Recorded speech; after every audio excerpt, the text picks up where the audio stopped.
জামুরিয়া থেকে চুরুলিয়া যাবার যে মূল রাস্তাটি দীর্ঘদিন থেকে বেহাল অবস্থায় পড়ে আছে, যাতায়াতের অযোগ্য হয়ে উঠেছে বলে স্থানীয় বাসিন্দাদের অভিযোগ।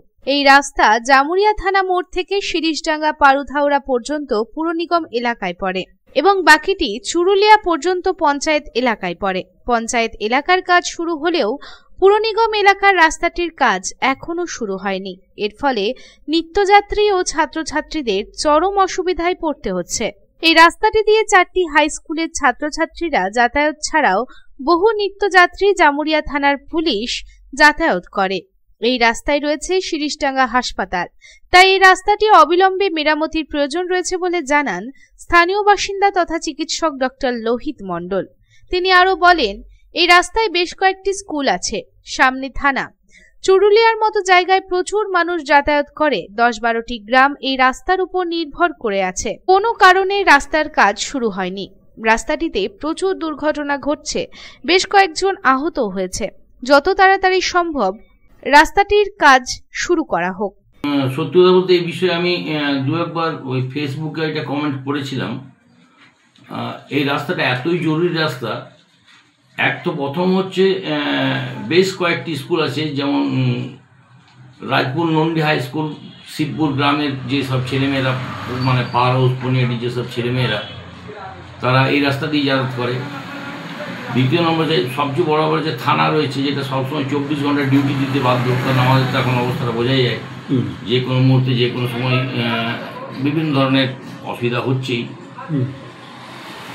চুরুলিয়ার মতো কবি মানে কাজী নজরুল ইসলামের জন্মস্থান, যেখানে প্রচুর মানুষ যাতায়াত করে, এইটি হচ্ছে মেন রাস্তা।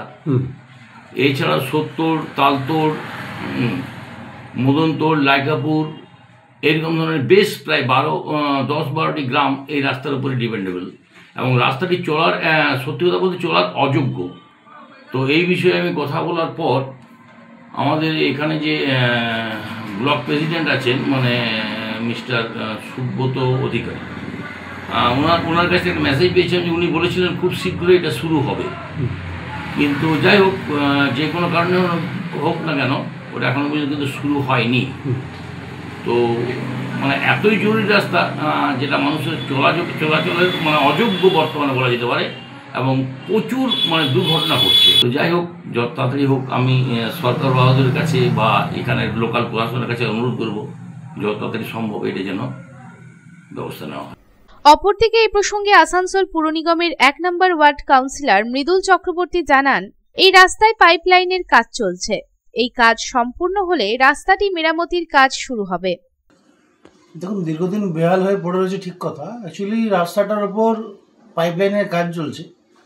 গত বছর গ্রীষ্মকালে আপনারা দেখেছেন যে আমাদের জলের কি ভোগান্তি হয়েছে। তার জন্য আমরা দামোদর থেকে একটা পাইপলাইন আনা হচ্ছে কর্পোরেশন তরফ থেকে, যেটা শিরিষডাঙ্গা অবধি যাবে, তাই রাস্তাটা কিছুটা পোড়া আছে। আবার আমাদের একটা ড্রেনও আসবে শঙ্করডাঙ্গা থেকে বরিনডাঙ্গা পর্যন্ত, সেটার জন্য কিছুদিন ওয়েট করতে হবে। তাছাড়া এই রাস্তাটাকে আমরা আসানসোল দুর্গাপুর ডেভেলপমেন্ট অথরিটি মানে ADDA-তে দিয়েছি, এবং কর্পোরেশনের মাধ্যমেও এটাকে দেওয়া হয়েছে, RSP ফান্ডে দেওয়া আছে। ফান্ড খুব জলদি স্যাংশন হয়ে যাবে, রাস্তার কাজও শুরু হবে। তবে তার আগে এই পাইপলাইনের কাজটা শেষ হবে এবং ড্রেনের কাজটা শেষ হবে। দেখুন, বিধানসভা নির্বাচন ডিক্লেয়ার হতে হবে ফেব্রুয়ারি মাস করে। এটা অক্টোবর চলছে, অক্টোবরের শেষ, নভেম্বরের স্টার্টিং।